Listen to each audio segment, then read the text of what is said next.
tardes. Vamos a empezar con la sesión de la tarde sobre los arqueólogos y la práctica arqueológica. Espero que se me oiga bien, pero no puedo hablar más alto.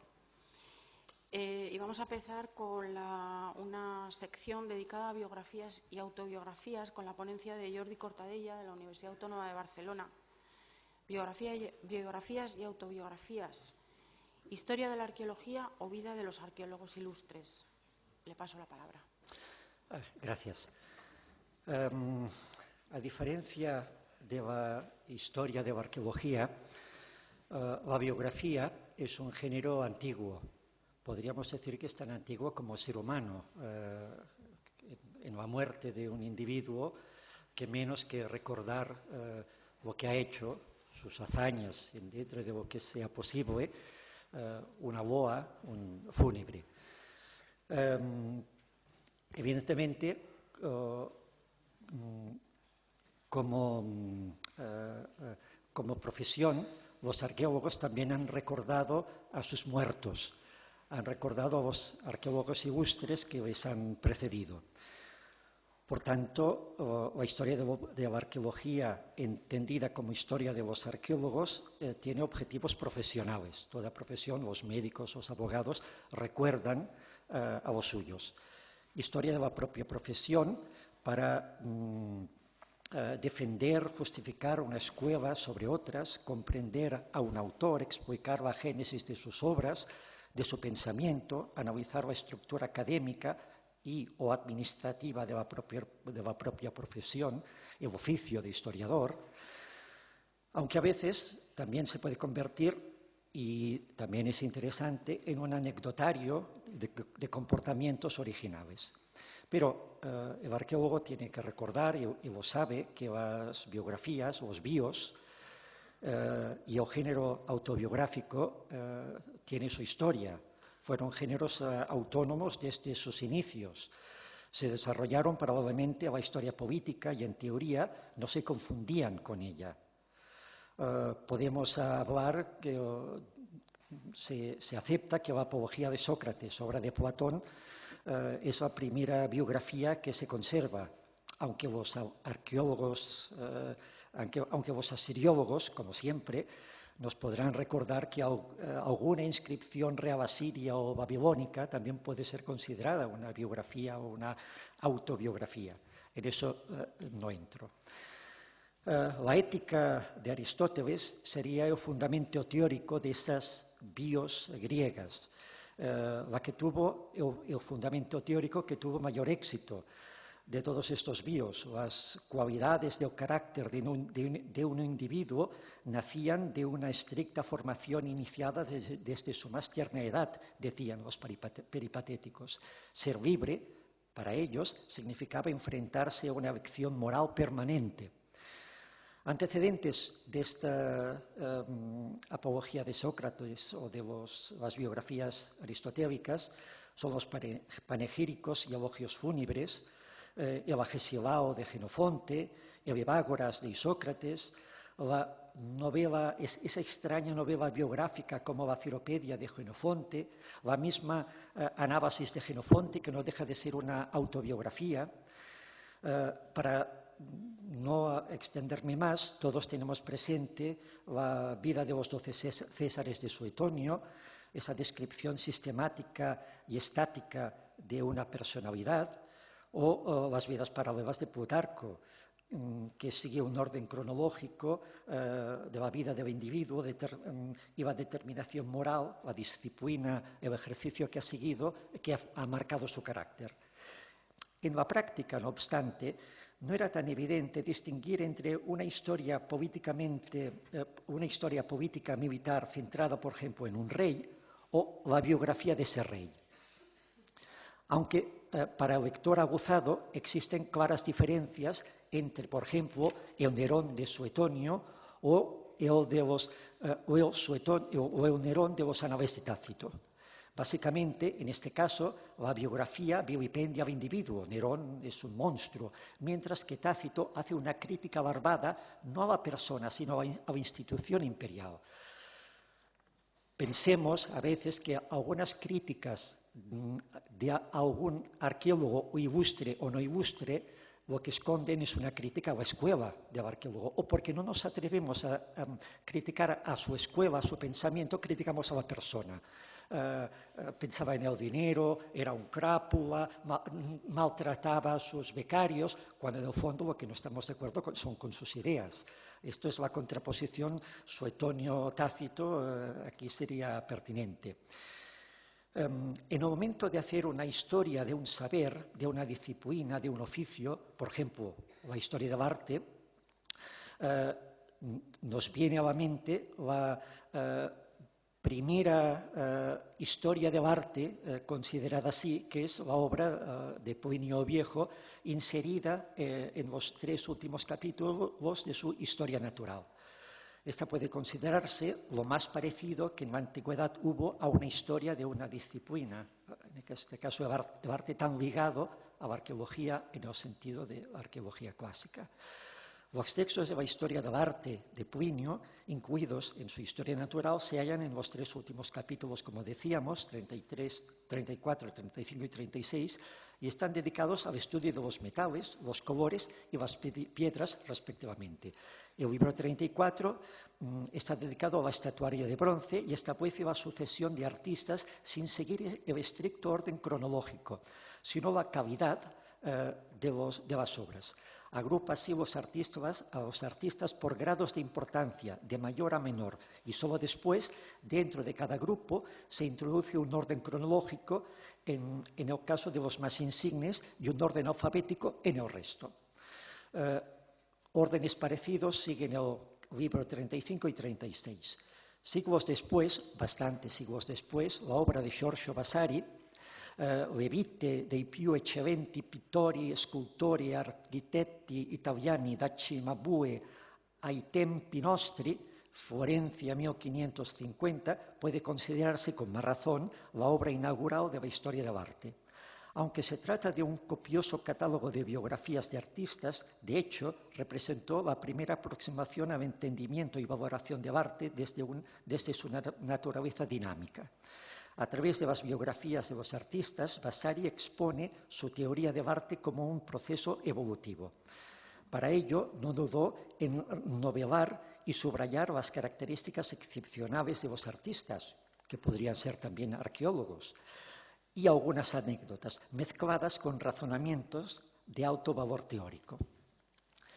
Aunque el género literario empleado por Vasari fuese la biografía, de hecho, estaba más preocupado por la historia de los estilos, lo que él llamaba las manieras, que por la historia personal de los artistas.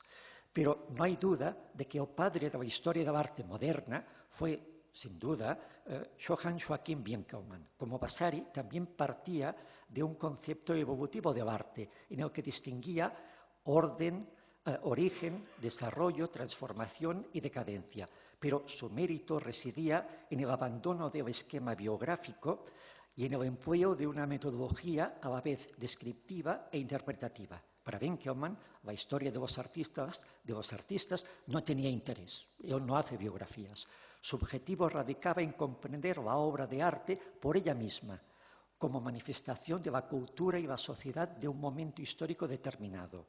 El revolucionario título que dio a su principal obra, Geschichte der Kunst des Altertums, es decir, Historia del arte en la antigüedad, quería dar a entender que con ella estudiaba el arte y los pueblos que lo crearon, pero no los artistas. Es decir, ¿es posible una historia del arte? Winckelmann demostró que es posible una historia del arte sin artistas. Yo me pregunto, ¿es posible una historia de la arqueología sin arqueólogos? Si Winckelmann lo consiguió con el arte, los arqueólogos también. Es cierto que podemos, esta mañana lo hemos visto, leer algunas historias de la arqueología sin arqueólogos. No hay biografías de arqueólogos, pero el arqueólogo está allí, sabemos que es el que ha producido las ideas. ¿Cómo conciliar la naturaleza consciente de la actividad humana con el determinismo? Es decir, ¿qué papel tiene el individuo en la historia? Si no admitimos ningún efecto de la libre voluntad sobre el curso de los acontecimientos, se colige que el individuo no tiene ningún papel en la historia. Por tanto, hacer biografías es perder el tiempo, es no explicar nada, es perderse en anécdotas. Es evidente que la libre voluntad está sometida a restricciones de todo tipo, naturales y sociales. Las primeras se deben al hecho que el ser humano es parte de la naturaleza y, por tanto, está sujeto a sus diversas leyes. Si quiere vivir, tiene que comer, beber, etc. Las restricciones sociales, por su parte, son, a su vez, de dos tipos. En primer lugar, todo individuo actúa bajo las condiciones que ha recibido y que no puede escoger, una tradición. Y así, por ejemplo, ni siquiera el más ingenioso de los arqueólogos de principios del siglo XX tiene la oportunidad de obtener una datación de carbono 14, porque en aquel tiempo este método aún no había sido desarrollado. Por tanto, tiene esta restricción en su libertad. Y en segundo lugar, el individuo, al ser miembro de la sociedad, no actúa nunca aislado, sino que siempre pertenece a un determinado grupo, escuela o tradición. En toda vida humana actúan dos grandes fuerzas. Por un lado, la fuerza de la tradición, que se encarga de señalar lo que el individuo puede hacer y pensar por medio de reglas. Por otro, la fuerza de la individualidad, las dotes creativas de todo ser humano, que le llevan a emanciparse de la tradición, a no ver el mundo como la tradición muestra, sino a verlo con las propias necesidades personales y con la propia razón. Pero el triunfo sobre la tradición lleva a la creación de una nueva tradición. Para solucionar este dilema, vayamos por partes. Toda acción individual tiende a un fin. Por tanto, la primera decisión del individuo incumbe a la elección de ese fin. Después, al intentar alcanzarlo, se enfrenta a la posibilidad de elegir distintas estrategias. Así pues, en las mismas situaciones, diversas personas pueden elegir diferentes fines y adoptar distintas estrategias para conseguirlos. Cuanto mejor conocemos nuestro entorno, más posibilidades tenemos de elegir la mejor estrategia y, por tanto, nuestra libertad es mayor. Dicho de otro modo, cuanto más conocemos el mundo que rodea a un arqueólogo, el mundo de ese bios y, sobre todo, las tradiciones que rigen en ese mundo, más posibilidades tenemos de entender las estrategias que ha seguido aquel arqueólogo en concreto para conseguir alcanzar los fines que él se propuso. Conclusión. Las acciones humanas son regulares y están basadas en el azar. Son regulares porque están relacionadas con la red de condicionamientos y de tradiciones y están basadas en el azar porque pueden variar de un individuo a otro. ¿Qué papel juega la personalidad de cada arqueólogo? Algunos sostienen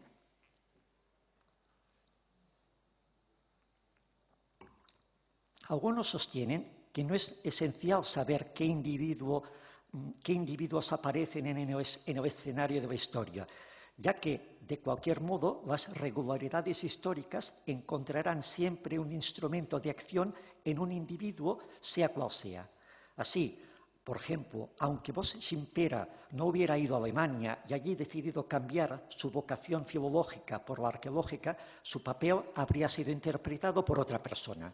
Del mismo modo, aunque Almagro Basc hubiera perdido la vida, por ejemplo, en el frente de Aragón por una bala perdida, la arqueología española de la posguerra hubiera permanecido inalterable, igual, se hubiera desarrollado de la misma manera. Podría pensarse eso. No obstante, otros tienden a atribuir mayor importancia a las personas específicas. Estos aseguran, por ejemplo, que fueron exactamente Bosch-Gimpera y Almagro Basc quienes hicieron que los hechos tomaran un rumbo determinado y no otro. Los arqueólogos destacados cumplen la función de iniciadores o de coordinadores. Sin ellos, el desarrollo de la arqueología sería más lento. En la sociedad en general y a lo largo de la historia ha habido y hay una demanda de iniciadores, de coordinadores. El modo de reclutar a los dirigentes difiere, sin embargo, de un periodo a otro. A veces se abren oportunidades a individuos dotados de un especial talento, pero otras veces la sociedad pone frenos a sus manifestaciones de talento y contribuye así a estancar los cambios. Y el tipo de selección de los arqueólogos para las posiciones dirigentes y el grado de desarrollo de la disciplina en un momento dado, que aumenta o disminuye el número de estas posiciones dirigentes, son parámetros que están directamente relacionados. Los individuos más o menos importantes, es decir, los que son más o menos eficaces para realizar sus funciones y aunar las acciones de otros individuos, pueden subir a los puestos de responsabilidad. Pero el concepto de individuo importante tiene un significado relativo. Un arqueólogo puede destacar en un contexto y pasar inadvertido en otro contexto.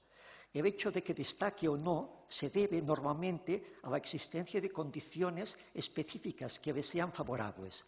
Como en toda disciplina, hemos de reconocer que en determinadas condiciones figuras mediocres han conseguido entrar a menudo en la élite de la arqueología.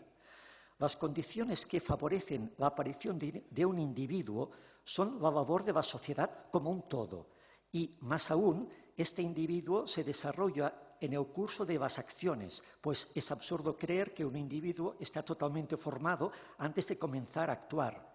¿De qué modo se ve afectado por sus acciones? Es algo que en gran medida depende de cada individuo. Vamos bien de tiempo, un poquito. Estoy dudando en leer el apartado del arqueólogo como individuo o como generación. Y aquí tengo unos textos de Ortega y Gasset hablando del concepto de generación, pero tal vez me lo salto. Iremos a algunas reflexiones, porque me sabría mal que sonase el despertador. A muchos puede parecer imposible hablar en términos genéricos de trayectorias individuales, porque parece que el individuo es algo único en el mundo, y en parte es verdad. Lo irrepetible de la experiencia de cada ser humano es artículo de fe para los antideterministas de toda clase. El apriorismo de la libertad o el del azar dificulta la construcción de esquemas racionalistas de interpretación histórica.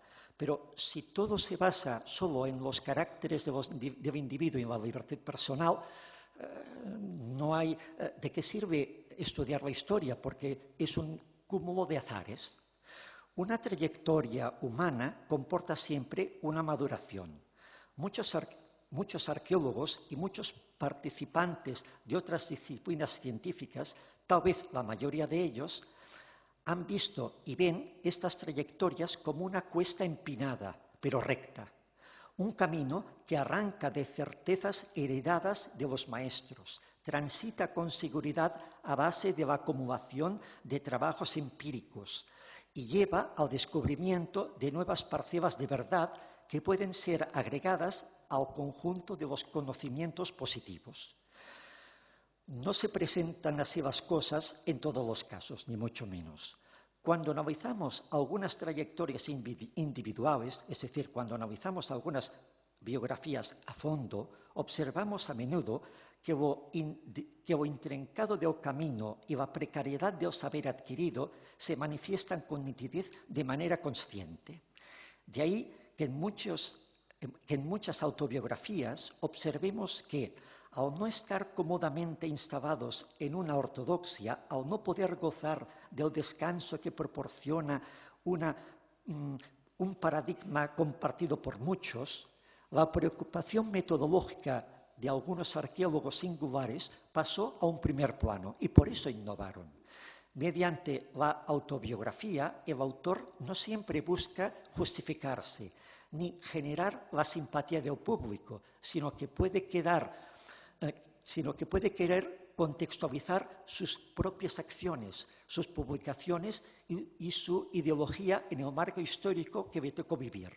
Mostrar cómo sus circunstancias vitales han sido modeladas por el contexto histórico de su entorno, presentando al ser humano como producto de lo que le rodea.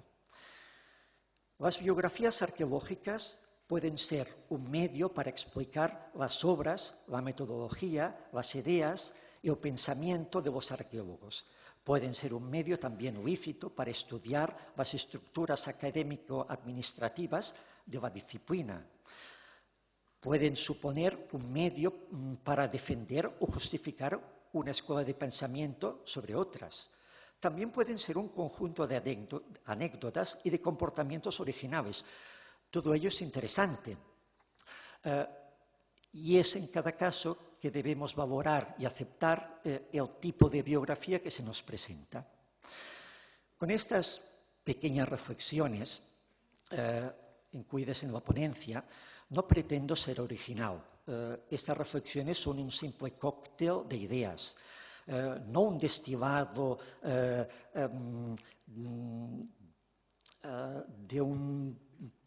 no un destilado de cosecha propia con su periodo de vendimia, prensado y fermentación.